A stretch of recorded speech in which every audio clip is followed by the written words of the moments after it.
اب آتے ہیں ہم اس کے آخری حصے کی طرف جہاں آج ساری گفتگو کنکلوڈ ہونی ہے، اور وہ میں نے بتایا تھا رسول اللہ صلی اللہ علیہ وسلم کی آخری وصیتیں، جو ہماری یہ ریسرچ پیپر بھی چھپ چکا ہے۔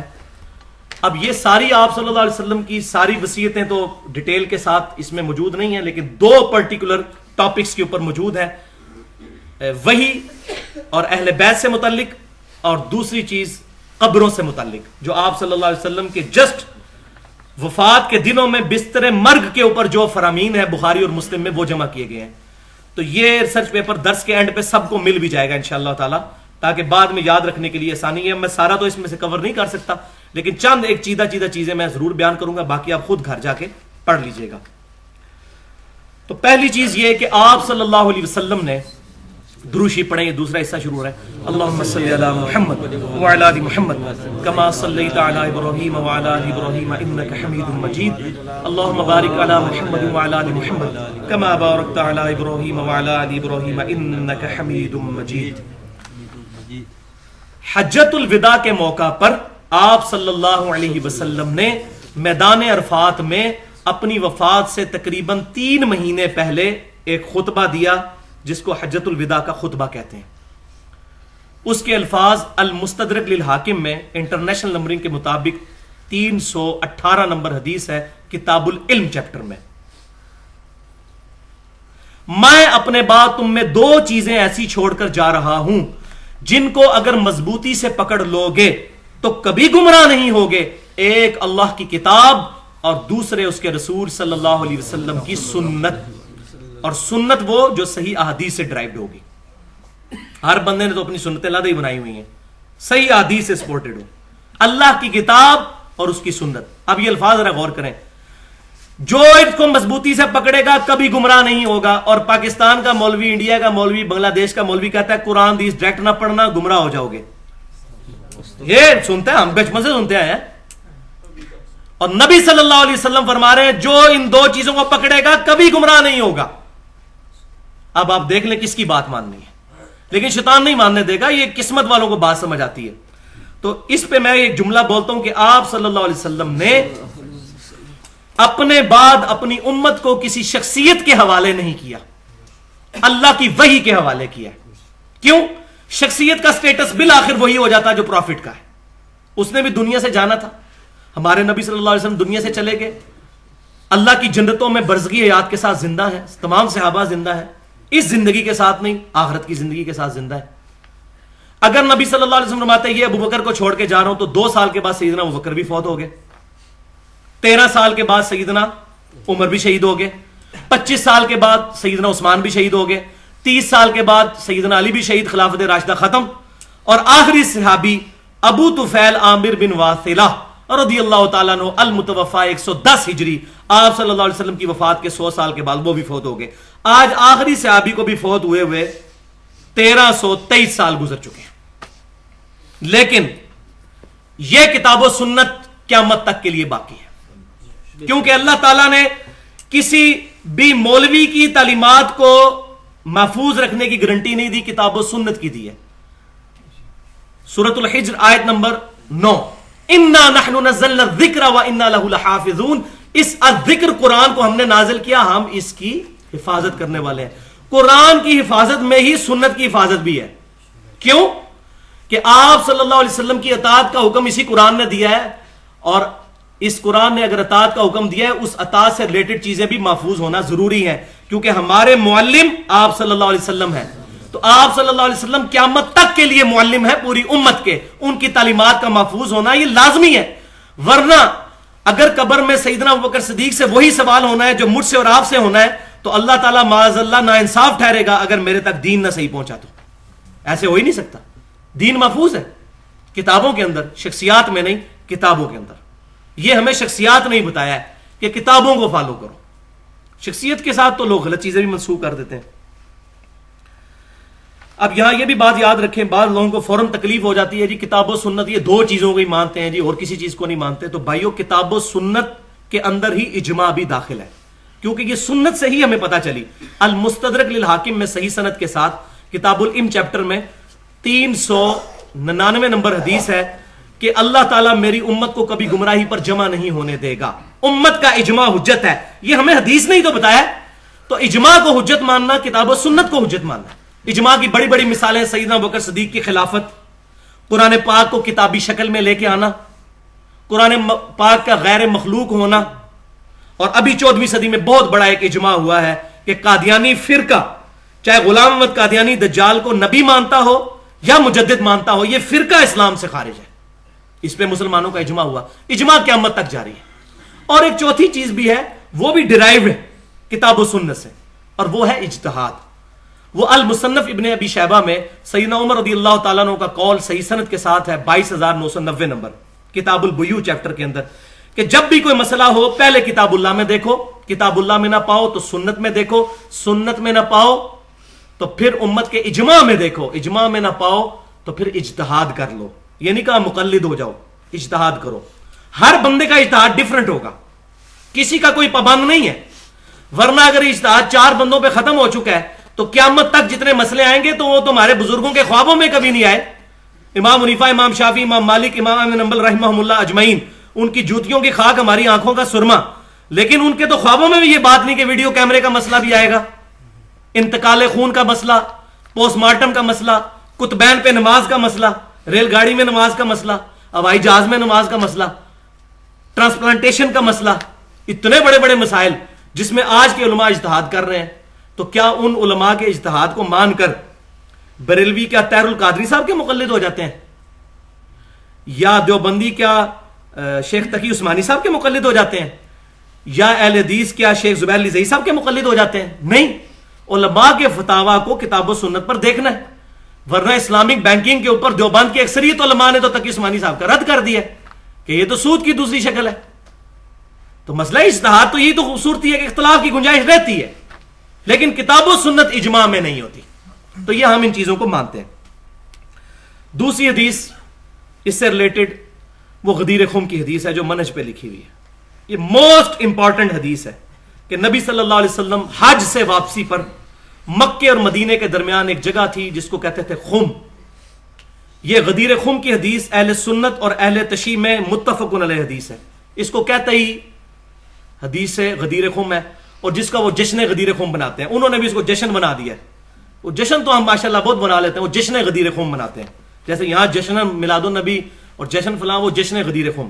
البتہ یہ حدیث موجود ہے کہ آپ صلی اللہ علیہ وسلم نے مکے سے مدینے آتے ہوئے خم نامی گاؤں میں پڑاؤ کیا. اونٹ کا جو پالان تھا اس پر آپ صلی اللہ علیہ وسلم کا ممبر بنایا گیا، یعنی کہ اسی پر آپ صلی اللہ علیہ وسلم چڑھے، اور آپ صلی اللہ علیہ وسلم نے ایک خطبہ ارشاد فرمایا. اس کے الفاظ ہی آپ خود سن لیں. صحیح مسلم کتاب الفضائل چیپٹر، انٹرنیشنل نمبرنگ کے مطابق 6225، 6226، 6227، 6228، 4 اوپر تلے حدیثیں غدیر خم کی صحیح مسلم میں. الفاظ ذرا سن لیں. اے لوگو آگاہ ہو جاؤ، میں بھی ایک انسان ہوں. قریب ہے کہ اللہ کا قاصد یعنی موت کا فرشتہ میرے پاس آئے اور اس کی دعوت میں قبول کروں. میں اپنے بعد تم میں 2 بھاری چیزیں چھوڑ کر جا رہا ہوں. ان میں سے پہلی چیز اللہ کی کتاب ہے، اس میں ہدایت ہے، اس میں نور ہے. تم اللہ کی کتاب کو پکڑو، اپنا تعلق اس کتاب کے ساتھ مضبوط کرو. اللہ کی کتاب اللہ کی رسی ہے، جو اس کو پکڑے گا ہدایت پر ہوگا، جو چھوڑ دے گا گمراہ ہو جائے گا. وَاعْتَصِمُوا بِحَبْلِ اللَّهِ جَمِيعًا وَلَا تَفَرَّقُوا. مولویوں نے تشریح کیا جی، اور رسی وچ ایک وٹ نہیں ہوتا، اس میں 5 وٹ ہوتے ہیں. ایک اہل بیت کی محبت کا وٹ ہے، ایک فلاں پتہ نہیں کیا کیا ہوا ہے. مجھے تو پتہ ہے نا، میں تو ساری چیزیں دیکھ کے آیا ہوں نا. ایک اولیاء اللہ کی محبت، ایک فلاں کی محبت. وَاعْتَصِمُوا بِحَبْلِ اللَّهِ جَمِيعًا وَلَا تَفَرَّقُوا. اللہ کی رسی قرآن کو مضبوطی سے پکڑ لو اور فرقہ واریت میں مت بٹو. تو آپ صلی اللہ علیہ وسلم فرمایا پہلی چیز اللہ کی کتاب. اور زید بن ارقم کے الفاظ ہیں، آپ صلی اللہ علیہ وسلم بار بار کہتے رہے اللہ کی کتاب، اللہ کی کتاب، اللہ کی کتاب، ترغیب دلاتے رہے، ابھارتے رہے ہمیں. اور پھر آپ صلی اللہ علیہ وسلم نے فرمایا دوسری چیز میرے اہل بیت ہیں. میں اپنے اہل بیت کے معاملے میں تمہیں اللہ سے ڈراتا ہوں، میں اپنے اہل بیت کے معاملے میں تمہیں اللہ سے ڈراتا ہوں. کیونکہ آپ صلی اللہ علیہ وسلم کو یہ غیبی خبر دی گئی تھی کہ آپ صلی اللہ علیہ وسلم کی وفات کے بعد آپ صلی اللہ علیہ وسلم کی امت اہل بیت کے ساتھ برا سلوک کرے گی. تو آپ نے پہلے ہی یہ فرما دیا. لہذا جن لوگوں نے سیدنا حسین رضی اللہ تعالیٰ عنہ کو شہید کیا، ڈائریکٹلی عبیداللہ ابن زیاد ہو یا انڈائریکٹلی یزید بن معاویہ، ہم ان سے کوئی محبت نہیں کرتے، ان کا معاملہ اللہ کے سپرد کرتے ہیں. اور اسی ٹاپک پہ میرا وہ لیکچر ہے 2.5 گھنٹے کا، حسینیت اور یزیدیت کا تحقیقی جائزہ، جس میں نے ڈیٹیل کے ساتھ اس کو ایڈریس کیا. جس کو شوق ہو مزید ڈیٹیل تو اس لیکچر کو ہمارے ویب سائٹ کے اوپر سن لیں، ویڈیو لیکچر پڑا ہوا ہے.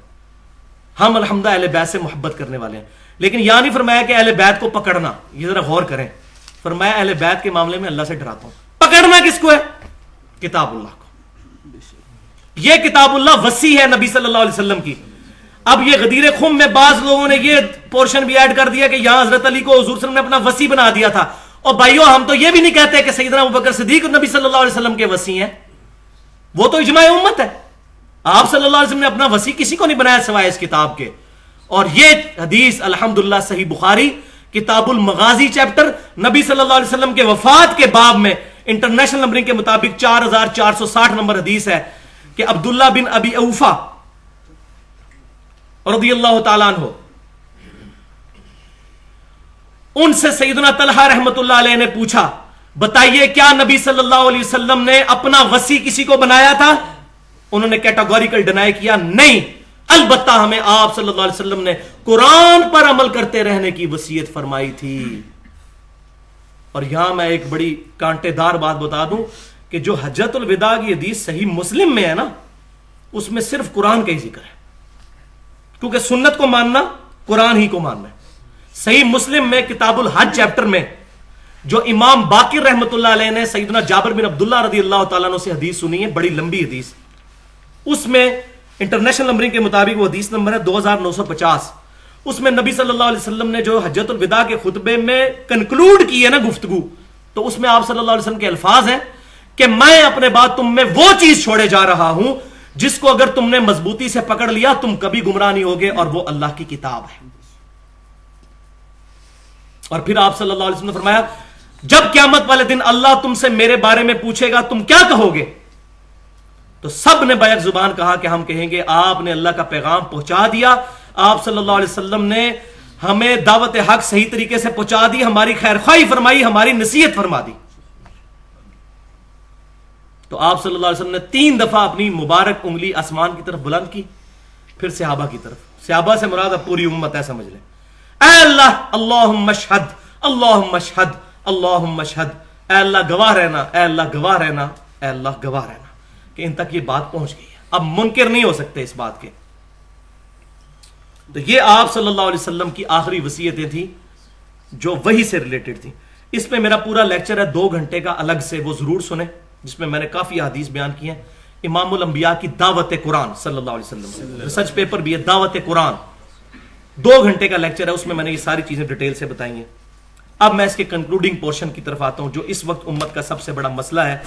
میں یہ سمجھتا ہوں کہ آپ صلی اللہ علیہ وسلم کو اپنے بستر مرگ پہ جو سب سے بڑی ٹینشن تھی وہ آج ہماری سب سے بڑی ٹینشن ہونی چاہیے. کیونکہ جب بھی کوئی شخص دنیا سے جانے لگتا ہے اس وقت جو باتیں کرتا ہے وہ اس کے لیے سب سے زیادہ اہمیت کی حامل ہوتی ہے. مثال کے طور پر سورۃ البقرہ کی 133 نمبر آیت میں سیدنا یعقوب علیہ السلام کا آتا ہے کہ جب ان کی موت کا وقت قریب آیا تو اللہ تعالیٰ فرماتا ہے، قرآن میں آیت ہے کہ انہوں نے اپنے بیٹوں کو جمع کر کے کہا کہ بتاؤ میرے بعد کس کی پوجا کرو گے؟ تو انہوں نے کہا کہ ہم آپ کے بعد آپ کے رب کی، آپ کے باوجداد سیدنا ابراہیم، اسماعیل، اسحاق کے رب کی عبادت کریں گے جو ایک ہی رب ہے، اور ہم اسی کے فرما بردار ہوں گے. اور ہمارے نبی صلی اللہ علیہ وسلم کی وصیتیں بھی الحمدللہ محدثین نے جمع کی ہیں. اب یہ سنتے جائیں. صحیح بخاری اور مسلم کی متفق حدیث ہے کتاب الجنائز چیپٹر میں، صحیح بخاری میں 1390 نمبر حدیث اور صحیح مسلم میں 1183 نمبر حدیث. اما عائشہ رضی اللہ تعالیٰ عنہ کہتی ہیں نبی صلی اللہ علیہ وسلم جب بستر مرگ پر تھے آپ صلی اللہ علیہ وسلم بار بار اپنی مبارک چادر اپنے چہرے سے ہٹاتے اور ارشاد فرماتے جاتے، لعن اللہ یہود والنصارى، اللہ کی لعنت ہو، اللہ لعنت فرمائے یہودیوں پر اور عیسائیوں پہ. اتخذوا قبور انبیاءہم مساجدا، انہوں نے اپنے نبیوں کی قبروں کو سجدہ گاہ بنا لیا تھا. والعیاذ باللہ تعالی. اس پہ حضرت عائشہ کے کامنٹس ہیں بخاری اور مسلم میں ساتھ ہی کہ اگر ہمیں یہ خدشہ نہ ہوتا کہ لوگ رسول اللہ صلی اللہ علیہ وسلم کی قبر پہ سجدے شروع کر دیں گے تو ہم آپ صلی اللہ علیہ وسلم کی قبر مبارک کو عوام الناس کی زیارت کے لیے عام کھول دیتے، یعنی اجرے کی دیوار گرا دی جاتی، جو آج تک نہیں گرائے گی، وہ اندر ہی ہے. اس کی وجہ یہ ہے حضرت عائشہ کے اجرے میں دفنایا گیا،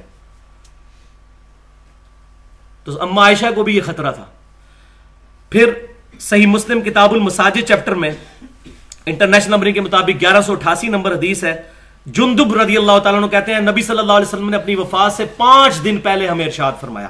اب دیکھ لیں 5 دن پہلے، خبردار تم سے پہلے لوگوں میں جب کوئی نیک آدمی مر جاتا تھا تو اس کی قبر کے اوپر لوگ سجدے شروع کر دیتے تھے، میں تمہیں وصیت کرتا ہوں کہ تم ایسا کام نہ کرنا.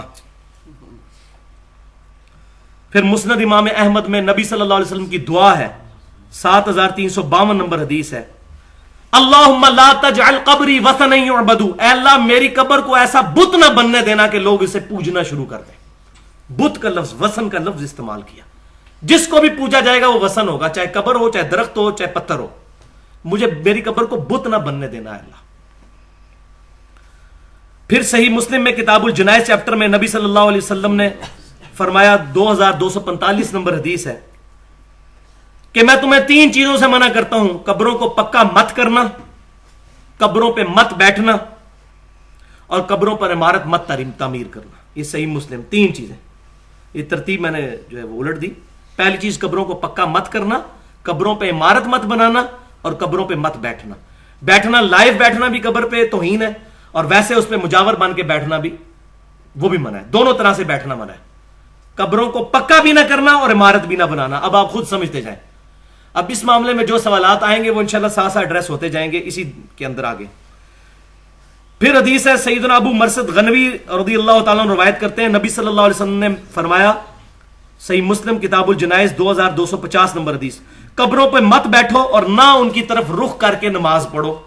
یہ قبریں کیوں اتنی ٹینشن بنی ہوئی تھی، وہ آج ہمیں پتہ چل رہا ہے. بار بار قبروں کا ذکر. پھر دیکھیں سنن نبی داؤد کتاب المناسک چیپٹر میں 2042 نمبر حدیث ہے، میری قبر پہ میلہ نہ لگا لینا، تم دنیا کے کسی حصے میں درود پڑھو گے اللہ تمہارا درود میرے تک پہنچا دے گا صلی اللہ علیہ وسلم. اب دیکھیں یعنی درود شریف کی بنیاد پر بھی میلہ نہ لگا لینا میری قبر کے اوپر. اب دیکھ لیں، اب وہاں اگر میلہ لگ جائے، انشاءاللہ فی الحال تو کوئی چانس نہیں نظر آ رہے، اور کوئی ہٹائے تو اس کو پھر گستاخ رسول کہا جائے گا. یہاں ہوتا تو شاید کوئی معاملہ بن گیا ہوتا ایسا. میلہ نہ لگانا میری قبر کے اوپر، درود شریف پڑھنے کے لیے بھی میلہ نہ لگانا، تم دنیا کے کسی حصے میں پڑھو گے اللہ پہنچا دے گا، یہ ٹینشن نہ لینا تم. اب وہ حدیث آئی ہے جو بڑی تھوڑی سخت حدیث ہے اس حوالے سے. صحیح مسلم میں کتاب الجنائز چیپٹر میں 2242 نمبر حدیث ہے کہ مشہور صحابی فضالہ بن عبید رضی اللہ تعالیٰ عنہ جب روم کی جنگ کے دوران روڈس نامی مقام پر پہنچے تو ایک ان کا ساتھی فوت ہو گیا. انہوں نے اس کی قبر بنائی اور قبر کو زمین کے برابر کر دیا، اور پھر فرمایا کہ اللہ کے نبی صلی اللہ علیہ وسلم ہمیں یہی حکم فرماتے تھے کہ ہم قبروں کو برابر کرتے. اندازہ کریں، نشان وغیرہ رکھ سکتے ہیں، وہ ولادہ سے موجود ہے حدیث سنن نبی داؤد کے اندر. انٹرنیشنل نمبر کے مطابق 3206 نمبر حدیث ہے کہ آپ صلی اللہ علیہ وسلم نے ایک صحابی عثمان بن مظعون رضی اللہ تعالیٰ عنہ کی قبر کے کنارے پتھر رکھا اور فرمایا اس سے میں اپنے بھائی کی قبر کو پہچانوں گا. تو قبر کی نشانی رکھی جا سکتی ہے سائڈ پہ چھوٹے چھوٹے پتھر رکھ کے کہ نشانی ختم نہ ہو. نبی صلی اللہ علیہ وسلم اپنی والدہ کی قبر پہ تقریباً والدہ کی وفات کے تقریباً 50 سال کے بعد گئے تھے، وہ قبر موجود تھی، نشانی رکھی جا سکتی ہے پتھر رکھ کے یا کس طریقے سے، اور زیادہ زیادہ ایک بالشت، وہ آگے حدیث آ رہی ہے. اب امام مسلم رحمۃ اللہ علیہ یہ حدیث لے کے ہیں، اس کے ساتھ اگلی حدیث کتاب الجنائز چیپٹر میں 2243 نمبر حدیث لے کے ہیں کہ سیدنا علی رضی اللہ تعالیٰ عنہ ایک تابعی ابو حیاج کو کہتے ہیں میں تمہیں اسی کام پر مامور نہ کروں جس پر مجھے نبی صلی اللہ علیہ وسلم نے لگایا تھا کہ میں کوئی اونچی قبر دیکھوں نا اس کو برابر کر دوں، کوئی تصویر نظر آئے مٹا دوں. اب اس میں مفتی احمد جار خان نعیمی صاحب جال حق میں لکھتے ہیں یہ کافروں کی قبروں کے بارے میں کہا تھا، حالانکہ وہ پوری مسلم پڑھ لیتے ہیں. امام مسلم پہلے لے کے آئے کہ صحابی کی قبر برابر کی گئی ہے، اس کے بعد وہ حدیث لے کے آئے. یہ کافروں کی قبروں کے بارے میں نہیں تھا، پہلے وہ حدیث آئی ہے روڈس والی جو روم کی جنگ کے دوران فضالہ بن عبید نے کیا تھا. یہ کافروں کی قبروں کے بارے میں نہیں ہے، لیکن ان کو تو پتا ہوگا، مثلا یہ تو علماء کو تو پتہ ہی ہوتا ہے یہ کیا کچھ ہے، لیکن وہ جان بوجھ کے اپنے فرقے کو پرائورٹی دینے کے لیے وہ چیزوں کو سکپ کر دیتے ہیں. حالانکہ امام مسلم نے انصاف کیا، پہلے حدیث لے کے ہیں کہ صحابی کی قبر زمین کے برابر بنائی گئی اور کہا گیا کہ یہ اللہ کے نبی صلی اللہ علیہ وسلم میں حکم دیتے تھے، اور آگے حضرت علی کا قول بھی لیا ہے۔ اس کے بعد صحیح بخاری میں کتاب الجنائز چیپٹر میں 1390 نمبر اثر ہے، سفیان تمار رحمۃ اللہ علیہ کہتے ہیں کہ نبی صلی اللہ علیہ وسلم کی قبر مبارک ایک بالشت ہے۔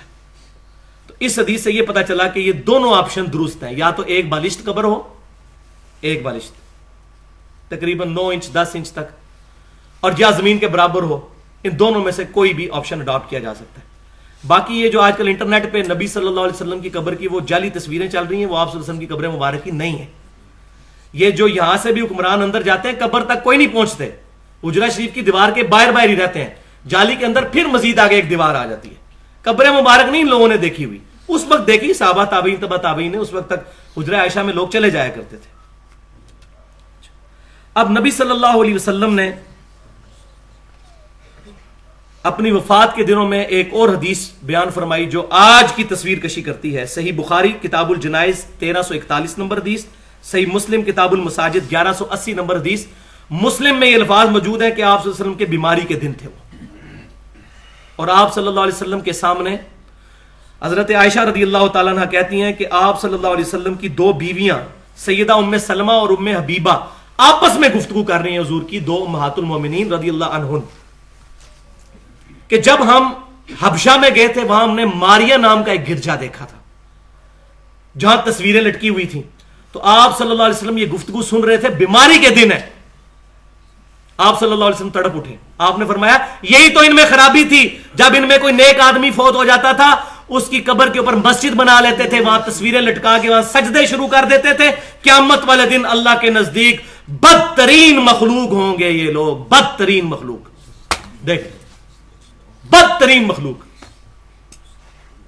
سوائے ابلیس کے جہاں میں سبھی تو خوشیاں منا رہے ہیں، بدترین لوگ ہوں گے جو یہ معاملات کریں گے، وَلِعَوْذُ بِاللَّهِ تعالی۔ اور آپ صلی اللہ علیہ وسلم نے پہلے ہی پیشن گوئی فرمائی، صحیح بخاری کتاب الاعتصام بالکتاب والسنہ چیپٹر 7320 نمبر حدیث، صحیح مسلم کتاب العلم چیپٹر 6781 نمبر حدیث۔ آپ صلی اللہ علیہ وسلم نے فرمایا کہ اے میرے امتیو، تم بھی اگلے لوگوں کے پیچھے چل پڑو گے قدم بقدم، بالشت بر بالشت، حتیٰ کہ اگلے لوگوں میں سے کوئی شخص گوہ کے سوراخ میں داخل ہوا، تمہارے اندر بھی ایسے لوگ موجود ہوں گے جو یہ کام کریں گے۔ صحابہ کرام علیہم رضوان نے پوچھا یا رسول اللہ صلی اللہ علیہ وسلم، یہ اگلے لوگوں سے مراد کیا یہودی اور عیسائی ہیں؟ تو آپ صلی اللہ علیہ وسلم نے فرمایا کہ اگر یہود و نصارہ مراد نہیں تو پھر کون سے لوگ مراد ہیں؟ تو یہ کہتے ہیں یہ آیت کافروں کے بارے میں، یہودیوں کے بارے میں، تو حضور صلی اللہ علیہ وسلم نے ایک جملے میں فرما دیا کہ جو خرابیاں ان میں پیدا ہوئی ہیں وہی تم میں ہوں گی، لہذا جو جو خرابیاں ان کو کنڈیم کیا جا رہا ہے تمہیں بھی کیا جائے گا۔ تو پاکستان میں ایک بہت بڑے عالم ہیں، توحید کانفرنس کرواتے ہیں وہ، ڈاکٹر آصف اشرف جلالی صاحب، تو ان کا میں نے مضمون پڑھا، انہوں نے اس حدیث کا جواب دیا ہے۔ اب علم کے ساتھ جب خیانت ہوگی تو ہم پریکٹیکلی بتائیں گے کہ جو نبی صلی اللہ علیہ وسلم کی احادیث کا مذاق اڑا رہا ہے اس کا تو ہم راستہ روکیں گے۔ تو ان کا پورا مضمون میں نے پڑھا، انہوں نے کہا جی کہ یہ جو حدیث ہے نا کہ تم بھی یہود و نصارہ کے طریقے پہ، اس سے مراد ہے فیشن کرو گے یہود و نصارہ والے۔ تو ہم کہتے ہیں بھائیو، کسی حدیث والے سے حدیث پڑھی ہوتی نا تو تمہیں پتہ ہوتا کہ یہ حدیث کا شان ارشاد کیا ہے، یہ کس موقع پر آپ صلی اللہ علیہ وسلم نے الفاظ ارشاد فرمائے تھے، وہ ہے ہی پرٹیکولر شرک کے بارے میں، اور وہ ہے جامعہ ترمذی میں انٹرنیشنل نمبرنگ کے مطابق 2180 نمبر حدیث ہے، کتاب الفتن چیپٹر میں، فتنوں والے چیپٹر میں، کہ نبی صلی اللہ علیہ وسلم غزوہ حنین کے لیے جا رہے تھے، کچھ صحابہ کرام علیہم رضوان نے اللہ کے نبی صلی اللہ علیہ وسلم سے عرض کی، وہاں ایک درخت آیا جس کا نام تھا ذات انوات، وہاں مشرکین جنگ میں فتح کے لیے تبرکن اپنا اسلحہ لٹکا کے ایسے ٹچ کر کے پھر آگے جاتے تھے تبرک حاصل کرنے کے لیے، جیسے یہاں بھی کئی لوگ ہیں وہ کام نے فلاں مزار پہ جائیں پھر آگے ہم نوکری کے انٹرویو کے لیے، تو یہ ایک مشرکین اس وقت کرتے تھے۔ صحابہ کرام علیہم رضوان نے کہا ہے اللہ کے رسول صلی اللہ علیہ وسلم آپ بھی ہمارے لیے کوئی درخت مقرر فرما دیں۔ کس نے کہا؟ صحابہ نے۔ بیسک ہیومن انسٹنکٹ جو ہے نا وہ چینج ہوتے بڑا دیر لگتی ہے، اور اللہ کے نبی صلی اللہ علیہ وسلم اس وقت جلال میں فرمایا سبحان اللہ، اس کا مطلب پتہ ہے آپ کو؟ اللہ پاک ہے شرک سے، اما یشرکون، یہ بریکٹ میں ہے، سبحان اللہ، یہ کیا کہہ دیا تم نے؟ اور تم نے تو آج وہی بات کر دی جو موسیٰ علیہ السلام کے ماننے والوں نے کہی تھی۔ پھر آپ صلی اللہ علیہ وسلم نے سورۃ الاعراف کی 138 نمبر آیت پڑھی کہ جب یہودی گزر رہے تھے موسیٰ علیہ السلام کے صحابہ، انہوں نے دیکھا کچھ لوگ بتوں پر اعتکاف کیے ہوئے بیٹھے ہیں تو انہوں نے کہا اے اللہ کے نبی ہمارے لیے بھی کوئی بت بنا دیجئے کہ ہم اس پر اعتکاف کر لیں. موسیٰ علیہ السلام پھر جب کوئی طور پر گئے پیچھے سے انہوں نے بچڑے کو خدا بنا لیا اور نبی صلی اللہ علیہ وسلم نے صحابہ کو کہا تم نے موسیٰ علیہ السلام کے ماننے والوں کام کیا آج. حالانکہ کیا کچھ نہیں انہوں نے بھی. یہ آپ صلی اللہ علیہ وسلم کی ذرا احتیاط دیکھیں. ادھر کہہ رہے ہیں شرک ہی ختم ہو چکا ہوا ہے, جو مرضی کرو جتنا مرضی کرو تھوک دے صاحب نہ کرو ختم ہو گیا ہے. اس کا میں نے جواب دے دیا الحمدللہ, پوری ریکارڈنگ ہے ہمارے. میں آپ کو اب ضمناً بتا دوں جو ویب سائٹ ہے www.ahlsunnatpak.com, اس پہ ہے اختلافی موضوعات کے مسائل 25 ریکارڈ ہو کے لادہ سے اپلوڈ ہوئے ہیں تقریباً پونے گھنٹے کے. ہر آج کل کا مسئلہ حاضر و ناظر, علم غیب, حیات النبی صلی اللہ علیہ وسلم, سارے مسئلے ان میں یہ بھی کیا شرک ختم ہو چکا ہے, اس میں نے پھر سارے دلائل کا جواب دیا.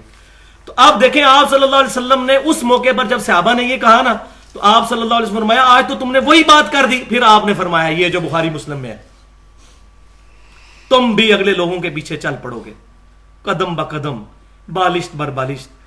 ان میں سے اگر کوئی شخص گو کے سوراخ میں داخل ہوا تو تم بھی وہی کام کرو گے. اب بات کلیئر ہوگی, اس سے مراد فیشن نہیں ہے. تو ان ڈاکٹر صاحب کو بتائیں کہ بھائی آپ ڈاکٹر صاحب ہمارے لیے بہت احترام والے ہیں لیکن خدا کے لیے آپ ساری احادیث ساروں کی اوپینین سنیں. اگر ایک قادیانی پوری زندگی صرف قادیانی علماء سے مسئلے پوچھے گا تو ختم نبوت اس کو نہیں سمجھ آئے گی. ایک اہل حدیث صرف اہل حدیث کے پاس جائے گا اس کو باقی مکتبہ فکر کی بات نہیں سمجھ آئے گی. اسی طریقے سے بریلوی اور دیوبندی شیعہ اپنے اپنے علماء سے ہی پوچھیں گے, دوسرے کی بات ہی نہیں سنیں گے, بات سمجھ نہیں آئے گی. یہی کام تو ہم بھی کرتے رہے بچپن سے. ہمیں تو بڑا زوم تھا, ہمارے سے تو بڑا کوئی محب رسول ہی نہیں ہے صلی اللہ علیہ وسلم. اور جب پتا چلا کہ ہم سے بڑا گستاخ ہی کوئی نہیں ہے, ہم نے کس چیز کو دین کا نام رکھ لیا ہوا ہے. اب آپ یہ دیکھ لیں, یہ بالکل واضح چیزیں ہیں. آج امت کی حالت دیکھ کر اندازہ لگایا جا سکتا ہے. اچھا, اب ان احادیث پڑھنے کے بعد فتویٰ اگر میں خود لگاتا نا تو بڑا کڑوا لگتا. ٹھیک ہے, اب ڈاکٹر آصف اشرف جلالی صاحب محترم جو ہے انہوں نے جہاں سے پی ایچ ڈی کی ہے نا اس مکتبے میں جو استاد رہے ہیں جن کو احمد بریلوی صاحب بھی بہت بڑا بزرگ مانتے تھے, میں ان کے الفاظ پڑھ کے سناتا ہوں جن کو پاکستان میں بریلوی دیوبندی اہل حدیث تینوں عزت کی نگاہ سے دیکھتے ہیں. اور وہ ہیں سید محمود احمد آلوسی بغدادی, المتوفى 1270 ہجری, آج سے تقریباً 200 سال پہلے. علامہ آلوسی مشہور ہے, ان کی تفسیر روح المعانی مشہور ہے. دیوبند بریلوی تو بہت زیادہ پریزنٹ کرتے ہیں. اہل حدیث کو بھی جب کوئی مسئلہ ہوتا ہے تو اپنے مطلب کا کوئی چیز نکالنی ہوتی ہے دیوبندیوں بریلویوں کو سمجھانے کے لیے تو وہاں سے نکال لیتے ہیں. جس طرح میں یہاں سے ایک چیز نکال لوں جو ساروں کی سمجھ میں آ جائے گی انشاءاللہ. یہ بغداد یونیورسٹی میں رہے ہیں, یہ پرانے بزرگ ہیں, آج سے 150-200 سال پہلے. وہ کیا کہتے ہیں تفسیر آلوسی میں, تفسیر روح المعانی میں 238 نمبر پیج پہ 15 نمبر جلد کے اندر جو مکتبہ امدادیہ ملتان سے شائع ہوئی ہے, دیوبند نے کی ہے ترجمے کے ساتھ, وہ کیا کہتے ہیں اس بات پر امت کا اجماع ہے کہ سب سے بڑا حرام اور شرک کے اسباب کی چیزوں میں سے مزاروں کے پاس نماز پڑھنا اور ان پر مسجدیں یا عمارتیں بنانا ہے. یہ میرا فتویٰ نہیں, میرے ساتھ نہیں کسی نے لڑنا, یہ بزرگ ہیں. ایسی تمام چیزوں کو اور قبروں پر بنائے گئے گنبدوں کو گرانا واجب ہے کیونکہ یہ مسجد درار سے بھی زیادہ خطرناک ہیں. جو سورہ توبہ میں ہے نا, منافقین نے ایک مسجد بنائی تھی تو اللہ تعالیٰ نے فرمایا نبی صلی اللہ علیہ وسلم اس مسجد میں کبھی کھڑے بھی نہیں ہونا. آپ صلی اللہ علیہ وسلم نے اس مسجد کو آگ لگا دی تھی. اور علامہ آلوسی کہہ رہے ہیں یہ مزاروں پہ بنے ہوئے گنبد یہ اس مسجد درار سے بھی بڑا فتنہ ہے. اور ہے واقعی, ادھر تو پتہ چل گیا منافقین ہے, یہاں تو محبت کے نام پہ کسی کو وہم بھی نہیں ہونا, اس لیے بڑا فتنہ ہے. توبہ توبہ, الفاظ دیکھیں, اس سے بھی زیادہ نقصان دہ ہیں. اور آگے وجہ یہ نہیں بتائی کہ مجھے کوئی پرسنل ناپسند ہے, کہتے ہیں اس لیے کہ اس کی بنیاد رسول اللہ صلی اللہ علیہ وسلم کی مخالفت پہ رکھی گئی ہے. وہ صحیح مسلم کی حدیث قبروں کو پکا مت کرنا, ان پہ عمارتیں مت بنانا. اچھا یہاں بھی میں بتاؤں کیا ہوتا ہے. میرے استاد غلام رسول سعیدی صاحب جن کی شرح صحیح مسلم سے میں نے بہت کچھ سیکھا ہے, مفتی منیب الرحمان صاحب کے مدرسے میں شیخ الحدیث ہیں اور بریلوی مکتبہ فکر میں اس وقت top of the list personality ہیں. ان کو میں نے فون کیا آج سے 2 سال پہلے, تو میں نے کہا جی آپ نے مسلم کی پوری شرح لکھی ہے تو صحیح مسلم میں یہ حدیث بھی آتی ہے قبروں پہ عمارتیں مت بناؤ, تو آپ کا کیا خیال ہے اس کے بارے میں. تو وہ کہنے لگے کہ اس سے مراد یہ گنبد نہیں ہے. تو میں نے کہا جی گنبد کیوں نہیں ہے. وہ کہتے ہیں وہ قبروں کے اوپر تو نہیں ہوتے, وہ سائڈوں سے دیواریں کھڑی کر کے اوپر آتا ہے. لیکن for the sake of argument agree. تو میں نے کہا اچھا آپ پھر یہ کہنا چاہ رہے ہیں کہ قبر بنی ہوئی ہو, اسی قبر کے اوپر ایسے عمارت کھڑی کر کے قبر اونچی کر دی. کہتے ہیں ہاں یہ منع ہے, قبر پر عمارت. اس میں فوق کے الفاظ نہیں الا کے ہیں, وہ ٹیکنیکلی ٹھیک بات کر رہے ہیں. عربی میں اس کے لیے فوق ہوتا ہے, الا ہوتا ہے پر, ٹھیک ہے, اپان اور اون اس کا فرق. تو میں نے کہا آپ یہی کہنا چاہ رہے ہیں نا کہ قبر کے اوپر عمارت نہیں آنی چاہیے. کہتے ہیں ہاں بالکل یہی ہے. تو میں نے کہا بھی علی بن عثمان اجویری صاحب کی جو قبر ہے لاہور میں, داتا دربار جس کو کہتے ہیں مشہور, وہ قبر تو تہخانے میں ہے, اس کے اوپر عمارت بنا کے اس کو اوپر لایا گیا, اور اوپر سے بھی باہر اوپر اتنی نکلی ہوئی ہے. آپ یہی کہہ رہے تھے نا. اب خاموش ہو گیا آگے سے. میں نے کہا بولیں. کہتے نہیں میں نے بس آپ کو بتا دیا نا. اور میں نے کہا بتائیں, آپ نے تو بتا دیا لیکن یہ بتائیں نا غلط ہے. کہتے میں نے نہیں اس پہ کچھ کہنا.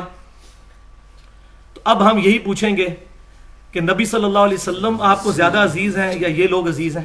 اسی لیے اس پمفلٹ کے اوپر ہم نے ایک جملہ لکھا تھا جو بڑا کڑوا لگا تھا, وہ بالکل صحیح لکھا ہے. اس کے اوپر ساروں کے اوپر لکھا ہے, ہر پیج پہ, فرقہ واریت سے بچ کر مرشد کامل امام الانبیاء والمرسلین سیدنا محمد رسول اللہ صلی اللہ علیہ وسلم کو واقعی اپنے بزرگوں سے زیادہ اہمیت دینے والوں کے لیے, جو اپنے بزرگوں سے بڑھ کر نبی صلی اللہ علیہ وسلم کو اہمیت. مجھے کئی بندوں نے کہا کون ایسا ہوگا؟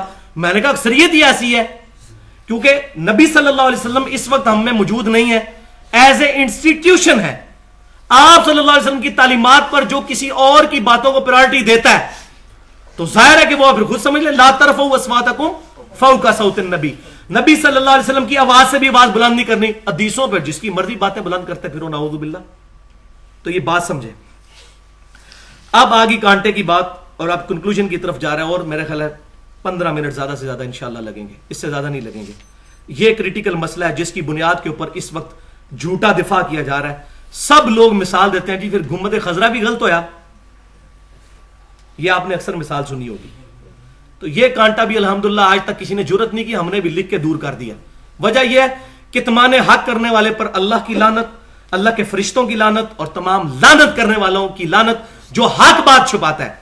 میں آپ سے یہ پوچھتا ہوں کہ یہ عرب کے جو یہ اس وقت بادشاہ ہیں, کاٹ کھانے والی ملوکیت, خلافت تو یہ ہے نہیں ہے, انہوں نے جو اپنے بادشاہوں کے نام کے اوپر دروازے بنائے ہوئے ہیں, باب الفہد, باب عبدالعزیز, یہ صحیح ہے؟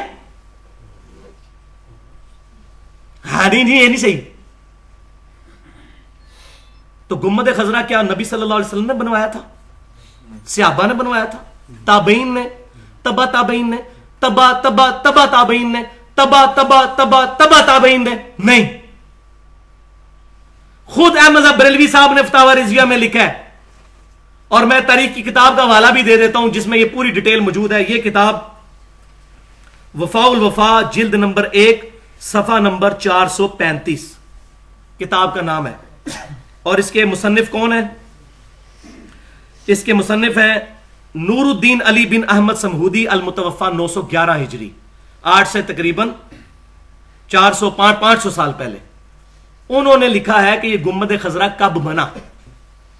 گنبد بنانے کی ٹیکنالوجی قبل از مسیح ہے.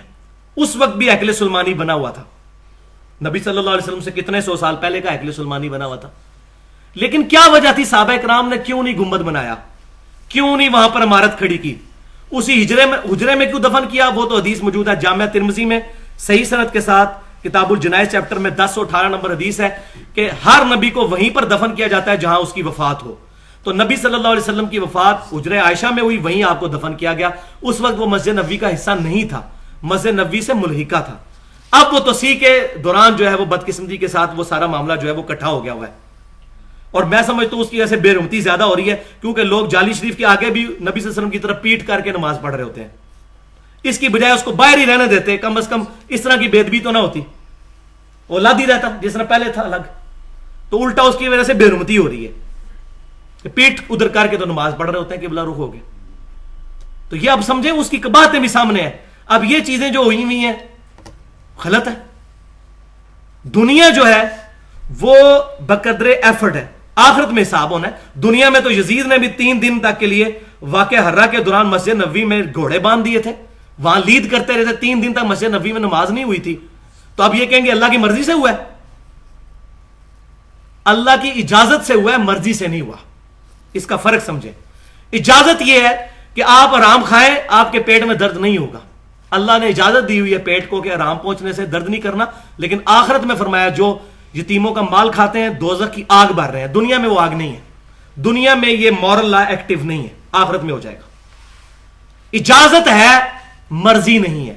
نماز نہ پڑھے اجازت ہے آپ کو, لیکن اللہ کی مرضی اس میں نہیں ہے. اجازت کا لفظ اس لیے بولا جا رہا ہے کہ ایک نماز چھوڑ دیں, لتر پڑے ہمیں, دوسری دفعہ مسجد میں پہنچے ہوئے ہوں, لیکن دنیا میں یہ لاز ایکٹیو نہیں ہے. لہذا جو کچھ ادھر ہو رہا ہے دنیا میں, مسجد نبوی میں جو کچھ ہوا یا اس طریقے سے چلتا جا رہا ہے, اللہ کی اجازت ہے, مرضی نہیں ہے اس میں. اس کا فرق آپ سمجھیں. تو اب یہ گنبد کی ٹیکنالوجی قبل از مسیح ہونے کے باوجود صحابہ کرام نے یہ معاملہ نہیں کیا. تو اب یہ علامہ سمودی لکھتے ہیں الوفاء الوفا میں کہ 678 ہجری میں, کب 678 ہجری, 11 ہجری میں آپ صلی اللہ علیہ وسلم کی وفات ہوئی ہے. 650 سال کے بعد ایک بادشاہ تھا مصر کا, منصور بن قلاوون صالحی. یہ بادشاہ اسی سال تخت پہ بیٹھا تھا. تو جس طرح یہاں بھی ہوتا ہے کوئی بندہ وزیر اعلیٰ بنتا ہے تو جا کے دربار پہ چادر چڑھا دیتا ہے, یہ اسی سال تخت پہ بیٹھا تھا. اس نے لکڑی کا ایک گنبد بنا کے نبی صلی اللہ علیہ وسلم کی وفات کے 650 سال کے بعد جا کے حجرے شریف کی مبارک چھت کے اوپر رکھ دیا. لیکن کیا علماء نے اس وقت ایکسپٹ کیا؟ نہیں. آگے وہ لکھتے ہیں اس نے کمال احمد برہان کے مشورے سے لکڑی کا گنبد بنوا کر حجرہ عائشہ رضی اللہ تعالیٰ عنہ کی چھت مبارک پر لگا دیا اور اس کا نام قبہ رزاق پڑ گیا. اس وقت کے علماء ہر چند کے اس صاحب اقتدار کو روک نہ سکے, مگر انہوں نے اس کو بہت برا خیال کیا, حتیٰ کہ جب اس کام کا مشورہ دینے والا کمال احمد برہان معزول کر دیا گیا تو لوگوں نے کہا کہ اس کی معزولی اللہ کی طرف سے اس فعل کی سزا ہے کہ اس نے گنبد کا مشورہ دیا تھا. یہ میں نے نہیں لکھا, یہ لکھ رہے ہیں علامہ سمودی, بزرگ 500 سال پرانے. تو بزرگوں کے ماننے والے بزرگوں کی بھی مانے نا, ہمارے لیے تو وہ حدیث ہی کافی صحیح مسلم کی. تو یہ معاملہ ہوا. اب میں یہ آپ کو بتاؤں کہ اس کو بنیاد بنا کر اس طرح کے معاملات کرنا, تو اس کی حقیقت خود بخود سامنے کھل جاتی ہے. نبی صلی اللہ علیہ وسلم کی ایک حدیث میں پڑھوں گا اپنا غصہ نکالنے کے لیے, صرف صحیح بخاری کتاب الفضائل انٹرنیشنل نمبرنگ کے مطابق 1867 نمبر, صحیح مسلم کتاب الحج 3324 نمبر حدیث. سیدنا علی کہتے ہیں نبی صلی اللہ علیہ وسلم نے فرمایا مدینہ حرم ہے, جس نے مدینے میں بدعت کو جاری کیا اس پہ اللہ کی لعنت, اللہ کے فرشتوں کی لعنت اور تمام لعنت کرنے والوں کی لعنت جس نے مدینے میں بدعت کو جاری کیا.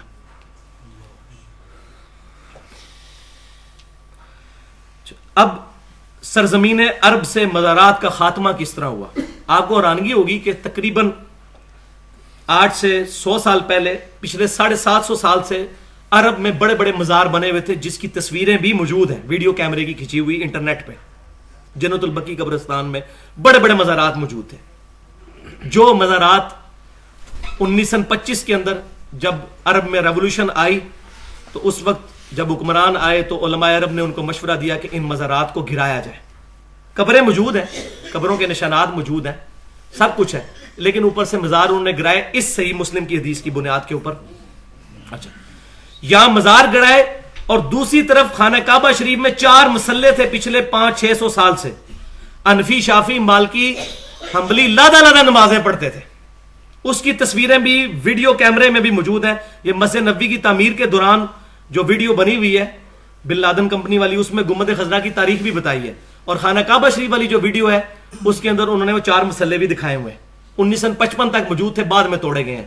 اٹھا اسی وقت لیے گئے تھے لیکن اس کی عمارتیں بعد میں توڑی گئی ہیں. 4 مسلے, ہر نمازیں لادہ پڑھتے تھے. پھر کہتے ہیں چاروں ہی حق پہ, چاروں حق پہ تو ایک دوسرے کے پیچھے کیوں نہیں نماز پڑھتے؟ صحابہ کرام تو ایک دوسرے کے پیچھے نمازیں پڑھتے تھے علیہم رضوان. تو یہ بھی چاروں کا خاتمہ کر کے انہوں نے مقام ابراہیم پہ امام کعبہ کو کھڑا کیا. تو یہ مزارات وہاں سے ختم ہوئے. باقی یہ میرا اپنا ذاتی اجتہاد ہے, اس کے ساتھ کوئی اختلاف بھی کر سکتا ہے, کہ صحیح مسلم کتاب الایمان چیپٹر میں 373 نمبر حدیث ہے کہ قرب قیامت میں دین مدینے میں اس طرح لوٹ آئے گا, 2 مسجدوں کی طرف, مکے اور مدینے کی طرف, دونوں کا نام لیا, جس طرح سانپ اپنے بل میں واپس آ جاتا ہے. 8 سے 100 سال پہلے کو سوچ بھی نہیں سکتا تھا کہ 700-800 سال سے جو گمراہی پھیلی ہوئی ہے ختم کس طرح ہوگی. لیکن ایسے معاملات بنے, وہ جنگ عظیم میں, جو پہلی جنگ عظیم میں ترکی کو شکست ہوئی اور معاملات کرتے کرتے وہ جس طریقے سے بھی ہوا, چاہے وہ عرب ریولوشن تھی یا سلفی تحریک کی کامیابی تھی, کچھ بھی تھا, لیکن الٹیمیٹلی اس کا رزلٹ ایک پازیٹو سامنے آیا کہ انہوں نے مزارات ختم کیے. اب تھرڈ لاسٹ ٹاپک ہے قبرستان جانے کا حکم اور مقصد کیا ہے. اگر ہم یہ دیکھیں قبروں پہ اتنی حدیثیں ہیں تو قبرستان جانے پر بھی پابندی ہونی چاہیے تھی. قبرستان جانے پر حکم کیوں ہے؟ اس کی وجہ یہ ہے کہ نبی صلی اللہ علیہ وسلم نے فرمایا، صحیح مسلم کتاب الجنائز چیپٹر میں 2259 نمبر حدیث ہے کہ میں تمہیں قبروں پر جانے سے منع کیا کرتا تھا. پہلے منع کیا کرتا تھا، کیوں؟ اس لیے کہ قوم نئی نئی بت پرستی سے پھری تھی. اب میں تمہیں حکم دیتا ہوں کہ قبروں پہ جایا کرو تاکہ آخرت کی یاد آئے. اس کے لیے قبرستان جانا ہے، لازمی جانا ہے. اور یہاں میں ایک مسئلہ بھی بتا دوں، کسی کے ذہن میں یہ سوال پیدا ہوگا کہ جی مزارات توڑ دیے تھے تو گنبد خضرا کیوں نہیں اتار لیا گیا؟ اس پہ بھی لوگوں نے بڑی سٹوریاں بنائی ہوئی ہیں. جی گنبد بھی اتارنے لگے تھے، ایک سانپ آ گیا بہت بڑا، یہ جال آ کے مقدمے میں لکھا ہوا ہے، اس سانپ نے نہیں روکنے دیا. تو بات یہ، آپ تو کہتے ہیں غوث زمین و اسمان چلا رہا ہے، غوثوں کے غوث تو وہاں دفن ہے. حضرت حسن کی قبر، سیدہ فاطمہ، سیدنا حسن، سیدنا امام باقر، امام جعفر، یہ ساری قبریں کٹھی ہیں. اس کے اوپر اتنا بڑا مزار تھا جس کی شکل یہ باولک ملتانی والے مزار سے ملتی ہے. وہ اتنے غوث کٹھے دفن تھے، اس وقت تو سانپ کوئی نہیں ظاہر ہوا. شیخ عبد القادر جیلانی رحمۃ اللہ علیہ تھے، ایک نگاہ مار کے شہر ساڑ دیں سن. ان کے جو غوثوں کے غوث ہیں ان کا مزار ہی اتار لیا گیا. وہ جی ایک سانپ ظاہر ہوا، گنبد خضرا نہیں اتارنے، یہ وجہ نہیں تھی بھائیو. گنبد خضرا کو اتارنے کی مین وجہ نہ اتارنے کی یہ تھی کہ علماء عرب نے یہ کہا کہ گنبد خضرا جن لوگوں نے چڑھایا انہوں نے تو وبال اپنے سر لیا. مسئلہ یہ ہے کہ اب اس کو اتارنے میں تردد ہے، ٹھوکا ٹھاکی ہوگی وہاں پر. نبی صلی اللہ علیہ وسلم کے حضور اپنی آوازیں بلند نہیں کرنی. آج بھی جالی شریف کے اوپر یہ آیت لکھی ہوئی ہے، ان الذین یغضون اصواتهم عند رسول اللہ، بے شک وہ لوگ جو اپنی آوازیں رسول اللہ صلی اللہ علیہ وسلم کے حضور پست رکھتے ہیں، اللہ نے ان کے دلوں کو تقوی کے لیے چن لیا ہے. ٹھیک ہے، تو نبی صلی اللہ علیہ وسلم کے وہاں پر مزار شریف سے اس لیے گنبد نہیں اتارا گیا. اگر اتار لیتے نیچے چھت تو موجود ہے، یہ نہیں ہے کہ اوپر سے وہ ننگا ہو جانا ہے، وہ حجرہ عائشہ کی چھت تو موجود ہے. اور دوسرا فتنے کے ڈر سے بھی، اور یہ نبی صلی اللہ علیہ وسلم کی سنت ہے. صحیح بخاری کتاب الحج چیپٹر میں 1584 نمبر حدیث ہے، اور صحیح مسلم کتاب الحج چیپٹر میں 3249 نمبر حدیث ہے. حضرت عائشہ رضی اللہ تعالیٰ عنہ کہتی ہیں کہ مجھے اللہ کے نبی صلی اللہ علیہ وسلم اکثر کہا کرتے تھے، اے عائشہ تیری قوم اگر نئی نئی نہ پھری ہوتی جاہلیت سے تو میں خانہ کعبہ کو توڑ کے حتیم کو کعبے کے اندر داخل کر دیتا، جن بنیادوں پر ابراہیم علیہ السلام نے خانہ کعبے کو تعمیر کیا تھا. لیکن مجھے خطرہ ہے کہ نئے نئے جاہلیت سے پھرے ہیں، ایسا نہ ہو کہ اس کو نیگیٹیولی لے لیں. وہ آج تک حتیم باہر ہی ہے. تو آپ صلی اللہ علیہ وسلم نے بھی فتنے کے ڈر سے ایسی ایکٹیویٹی نہیں کی. لہذا اس حدیث کے تحت علماء عرب کا یہ جو اجتہاد ہے انہوں نے اس حدیث کے تحت کیا. باقی اس کے ساتھ کسی کو اختلاف بھی ہو سکتا ہے، مجھے اختلاف ہے، میرے خیال میں ایسا نہیں کرنا چاہیے تھا ان کو، کیونکہ اس کی مثال دے کر لوگ پوری دنیا میں مزار بنا رہے ہیں بلکہ اس کو کاپی کر رہے ہیں. لیکن چونکہ مسئلہ اجتہادی ہے، ان کی نیت پہ بھی شک نہیں ہے، ان کے سامنے یہ معاملہ ہے، اجتہاد کی یہ خوبصورتی ہے. تو قبرستان جانے کا مقصد آخرت کی یاد، اور قبرستان جانے کی دعا کیا ہے؟ صحیح مسلم میں کتاب الجنائز چیپٹر میں 2257 نمبر حدیث ہے. نبی صلی اللہ علیہ وسلم نے قبرستان کی دعا تعلیم فرمائی، السلام علیکم اہل الدیار من المؤمنین والمسلمین وَإِنَّا إِن شَاءَ اللَّهُ بِكُمْ لَلَاحِقُونَ نَسْأَلُ اللَّهَ لَنَا وَلَكُمُ الْعَافِيَةَ. اس کا ترجمہ بھی سن لیں، سلامتی ہو مومنین اور مسلمین گھر والوں تم پر، بے شک اللہ نے چاہا تو ہم بھی مر کر تمہارے پاس لوٹ کر آنے والے ہیں. ہم اپنے لیے اور تمہارے لیے اللہ کے حضور عافیت کا سوال کرتے ہیں. تو قبرستان جانا چاہیے، نبی صلی اللہ علیہ وسلم اکثر جایا کرتے تھے اور ان کے لیے دعا بھی فرمایا کرتے تھے. اب ایک کریٹیکل مسئلہ اس کانٹیکسٹ میں وہ یہ ہے کہ جامعہ ترمذی میں ایک حدیث ہے انٹرنیشنل نمبرنگ کے مطابق 1056 نمبر کتاب الجنائز چیپٹر میں کہ نبی صلی اللہ علیہ وسلم نے ان عورتوں پر لعنت فرمائی ہے جو کثرت کے ساتھ قبرستان جاتی ہیں. تو یہ بات بھی سمجھ لیں، اس حدیث پر امام ترمذی نے بحث بھی کی ہے. حدیث تو بالکل صحیح ہے اس کے مفہوم کے اوپر، کہ یہ ممانعت اس وقت تھی. دو موقف ہیں، ایک تو یہ کہ ممانعت اس وقت تھی جب تک سب کے لیے ممانعت تھی، جیسے آپ صلی اللہ علیہ وسلم فرمایا تمہیں میں قبروں پہ جانے سے روکتا تھا. اب اجازت میں عورتوں کو بھی عام اجازت ہو گئی. دوسرے لوگ کہتے ہیں کہ اس سے مراد وہ لوگ ہیں، وہ عورتیں ہیں جو کثرت کے ساتھ جاتی ہیں، کیونکہ یہاں الفاظ استعمال ہوئے زوار، زیارہ کا لفظ استعمال نہیں ہوا. زیارت القبور اور چیز ہے اور زوار القبور اور چیز ہے. کثرت کے ساتھ قبرستان جانے والیاں، ان پر لعنت ہے. کبھی کبھار اگر کوئی قبرستان چلا جائے تو یہ ثابت ہے، جائز ہے، صحیح مسلم میں حدیث ہے. اما عائشہ رضی اللہ تعالیٰ عنہ پوچھتی ہیں، کتاب الجنائز چیپٹر 2256 نمبر حدیث صحیح مسلم کی، اے اللہ کے نبی صلی اللہ علیہ وسلم، بڑی لمبی حدیث ہے جس کے اینڈ پہ یہ ہے کہ میں اب جنت البقیع میں جب وہ پہنچی نبی صلی اللہ علیہ وسلم کو تلاش کرتے کرتے، تو نبی صلی اللہ علیہ وسلم سے انہوں نے عرض کیا کہ اللہ کے رسول صلی اللہ علیہ وسلم میں اب ادھر قبرستان میں کیا پڑھوں؟ تو انہوں نے پھر کہا کہ یہ دعا پڑھو جو میں نے ابھی دعا آپ کو سنائی. آپ نے یہ نہیں فرمایا کہ تیرا آنا یہاں حرام ہے. تو یہ واضح ثبوت صحیح مسلم کی حدیث کہ عورتیں بھی قبرستان جا سکتی ہیں لیکن کبھی کبھار، اکثر نہیں. یا تو معاملہ الٹ ہوتا ہے، مرد کبھی کبھار جاتے ہیں، عورتیں اکثر ہی پہنچی ہوتی ہیں. لیکن یہ بھی معاملہ ہے قبرستان کا. مزاروں پہ جانا مردوں کے لیے بھی حرام ہے، عورتوں کے لیے بھی حرام ہے. یہ ہے گوڑا فتویٰ. مزار پہ جانا حرام ہے. یہ بحث بعد میں ہوگی کہ ہم جو ہے وہ اسلامی فلمیں دیکھتے ہیں، غیر اسلامی نہیں دیکھتے. مسئلہ ہے کہ سینما بنانا ہی غلط ہے، سینما جانا تو بعد کی بات ہوگی نا. سینما خود ہی غلط ہے. اور یہ فتویٰ ایک صحابی کا میں آپ سنانے لگا ہوں آپ کو، کسی وہابی کا نہیں ہے، صحابی کا فتویٰ ہے.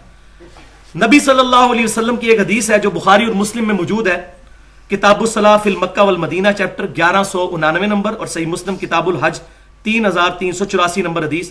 آپ صلی اللہ علیہ وسلم نے فرمایا 3 مسجدوں کے علاوہ رخت سفر نہ باندھو ایکسٹرا آرڈنری ثواب کی نیت سے. یہ نہیں ہے کہ سفر ہی نہیں کر سکتے، ایکسٹرا آرڈنری ثواب کی نیت سے. ویسے تو سفر جتنے مرضی کوئی کرے کہ یہ پرٹیکولر میں فلاں جگہ پڑھوں گا تو زیادہ ثواب ہوگا، اس نیت کے ساتھ 3 مسجدوں کے علاوہ سفر نہ کرو. بیت اللہ شریف، مسجد نبوی اور بیت المقدس مسجد اقصی، اس کے علاوہ نہ سفر کرو. اب یہاں یہ بھی بات یاد رکھیں، یہ ایسا نہیں ہے کہ روزہ رسول پہ نہیں جا سکتا کوئی. مسجد نبوی شریف پہ جا کر 2 نفل پڑھ کر روزہ رسول صلی اللہ علیہ وسلم پر حاضری دینا یہ صحابہ کی سنت ہے. یہ بالکل معاملہ ڈیفرنٹ ہے. مسجد نبوی والا معاملہ بالکل ڈیفرنٹ ہے. اور نہ ہم امام ابن تیمیہ کی طرح غلو کرتے ہوئے کہتے ہیں کہ اگر کوئی بندہ مسجد نبوی کی نیت کر لے گا تو بدعتی نہیں ہوگا، اور اگر خالصتاً قبر کی نیت کرے گا تو بدعتی ہو جائے گا. یہ کنڈیمیبل فتویٰ ہے، یہ ان کی ذاتی رائے ہے. ایسا فتویٰ دینا نہیں چاہیے کہ قبر رسول کو اور مسجد نبوی کو کمپیئر کیا جائے. کیوں کہ وہ جو قبر رسول جس جگہ پر ہے صلی اللہ علیہ وسلم، وہ بخاری اور مسلم کی متفق علیہ حدیث ہے کہ جنت کے ٹکڑوں میں سے ایک ٹکڑا ہے، ریاض الجنہ ہے وہ. ٹھیک ہے جی، اس کی بہت بڑی فضیلت ہے، اور اس کا کچھ حصہ مسجد نبوی میں اور کچھ روزہ رسول والا ایسا. تو وہ مسجد نبوی کا بھی حصہ موجود علیحدہ سے، اگر وہ پارٹیشن نہ ہوئی ہو تب بھی مسجد نبوی میں بھی ریاض الجنہ کا حصہ موجود ہے، جہاں وہ وائٹ کلر کا قالین انہوں نے الگ سے ڈالا ہوا ہے. تو آپ صلی اللہ علیہ وسلم نے ریاض الجنہ کی فضیلت بیان فرمائی. المصنف ابن ابی شیبہ جو احادیث اور آثار کا مجموعہ ہے 38,000، دنیا کی سب سے بڑی آثار کی کتاب ہے، اس کے کتاب الجنائز چیپٹر میں 11,793 نمبر اثر ہے کہ سیدنا عبداللہ بن عمر رضی اللہ تعالیٰ عنہ جب بھی مسجد نبوی میں جاتے تو 2 نفل پڑھتے، اس کے بعد روزہ رسول صلی اللہ علیہ وسلم پر جا کر پڑھتے السلام علیکہ یا رسول اللہ صلی اللہ علیہ وسلم. پھر سیدنا ابوبکر کی قبر پر السلام علیکہ یا ابا بکر، اور پھر اپنے والد کی قبر پہ جا کے کہتے السلام علیکہ یا ابتا، اے میرے باپ آپ پر سلام ہو. تو قبر رسول پر جا کر یہ پڑھنا بالکل صحابہ کرام کی سنت ہے. یہاں سے پڑھنا ثابت کوئی نہیں سوائے نماز میں السلام علیکہ ایھا النبی، اور وہ بخاری مسلم کے الفاظ ہیں جب السلام علیکہ ایھا النبی پڑھو گے اللہ تمہارا سلام پہنچا دے گا. ادھر سے بھی حاضر و ناظر کوئی نہیں ثابت ہوتا، وہ حدیث پوری پڑھتے کو نہیں. میں نے حاضر و ناظر والا مسئلہ بھی علیحدہ سے ریکارڈ کروایا ہوا ہے. اب میں جو کہہ رہا تھا مزارات پہ جانے کی ممانعت ہے، تو سنن نسائی میں انٹرنیشنل نمبرنگ کے مطابق کتاب الجمعہ چیپٹر میں 1431 نمبر حدیث ہے کہ سیدنا ابو بصرہ غفاری رضی اللہ تعالیٰ عنہ کی ملاقات ہوئی حضرت ابو ہریرہ رضی اللہ تعالیٰ عنہ سے. یہ بڑی زبردست حدیث ہے، یہ سننی ہے. حضرت ابو ہریرہ رضی اللہ تعالیٰ عنہ، تھوڑا سا رہ گیا بس صبر کر لیں، مجھے زیادہ اس وقت گرمی لگی ہوئی ہے. سیدنا ابو ہریرہ رضی اللہ تعالیٰ عنہ کوہ طور پر گئے. سنن نسائی میں کتاب الجمعہ چیپٹر 1431. کوہ طور پہ، کوہ طور وہ پہاڑ ہے جس کے نام پہ پوری سورت ہے، وَالطُّورِ وَكِتَابٍ مَّسْطُورٍ. قرآن میں سورت، مبارک پہاڑ، اللہ تعالیٰ نے تجلی فرمائی.